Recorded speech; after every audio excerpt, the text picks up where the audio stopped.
Hi అండి, welcome back to our channel. ఈరోజు జరగబోయే సీరియల్లో కార్తిక్ తన చిన్న ఉన్నప్పటి నుంచి దాచుకుంటున్న లాకెట్ మరియు తన చిన్న ఉన్నప్పుడు కాపాడిన వ్యక్తి ఎవరో చెప్పబోతున్నాడా, అలానే కార్తిక్ సుమిత్రని దశరథని ఎలాంటి సాయం కోరబోతున్నాడో ఈరోజు సీరియల్లో తెలుసుకోబోదాం. సో ఎలాంటి లేట్ లేకుండా డైరెక్ట్ సీరియల్లోకి వెళ్ళిపోదాం. వెళ్ళే ముందు ఒక చిన్న రిక్వెస్ట్ అండి, మీరు కనుక ఈ ఛానల్ ఫస్ట్ టైం చూసినట్లయితే తప్పకుండా సబ్స్క్రైబ్ చేసుకోండి, ఎందుకంటే ఇలాంటి కంటెంట్ ఫస్ట్ మన ఛానల్లో వస్తుంది. సో ఎలాంటి లేట్ లేకుండా డైరెక్ట్ సీరియల్కి వెళ్ళిపోదాం. కార్తిక్ అయితే తన చిన్న ఉన్నప్పుడు కాపాడిన వ్యక్తి ఎవరో చెప్తూ ఉంటాడు. అదే టైంలో కార్తిక్ అయితే దీపని చూపించి, నేను చిన్న ఉన్నప్పుడు కాపాడిన వ్యక్తి మరెవరో కాదు దీపే అని అంటూ ఉంటాడు. అదే టైంలో దీప అయితే ఇలా అంటూ ఉంటుంది, అవునండి, చిన్న ఉన్నప్పుడు బావ నాకు జరిగిన విషయాలు చెప్తున్నప్పుడు నాకు గుర్తుకొచ్చింది, అందుకే నేను ఎవరో చెప్పాను అనగానే అందరి ఇంట్లో ఒక్కసారిగా షాక్ అయిపోతూ ఉంటారు. ఇంకా సుమిత్ర అయితే ఆ లాకెట్ దీపంలో వేయడానికి వెళ్తూ ఉంటుంది. సుమిత్ర ఇలా అంటూ ఉంటుంది, ఎవరో అనుకున్నాను కానీ లాస్ట్కి దీప ఇలా అవుతుంది, దీపనే నేను కాపాడిన మనిషి అని నేను అస్సలు అనుకోలేదు అని సుమిత్ర అయితే అంటూ ఉంటుంది.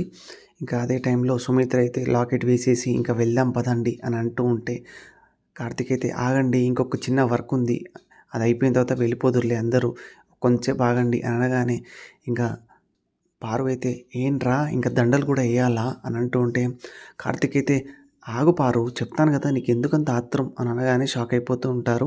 ఇంకా అదే టైంలో అత్త, నాకు ఒక మాట ఇచ్చావు, నాకు ప్రాణదాతని మనం ఒక సాయం చేస్తామని నువ్వు మాట ఇచ్చావు కదా అంటే అప్పుడే సుమిత్ర అవునరా, కానీ మరి ఒక మాట ఇచ్చినప్పుడు ఒక మాట కూడా చెప్పాను, మనం సాయం చేస్తే తన సాయం తీసుకునే స్థాయిలో ఉంటేనే నేను సాయం చేస్తాను అని అన్నాను కదా అంటే అప్పుడే కార్తిక్ అవును అత్త, నువ్వు చెప్పింది కరెక్టే, కానీ ఇప్పుడు దీప సాయం తీసుకునే పరిస్థితిలోనే ఉంది, నువ్వు సాయం చేస్తానని మాట ఇచ్చావు కదా అని అంటూ ఉంటే సుమిత్ర అవునా, ఏం సాయం రా అంటే కార్తిక్ అప్పుడే అవునత్త, సాయం చేస్తానని మాట ఇచ్చావు కదా, ఇప్పుడు నువ్వు దీపం క్షమించాలి అని అనగానే ఇంట్లో అందరూ ఒక్కసారిగా షాక్ అయిపోతూ ఉంటారు.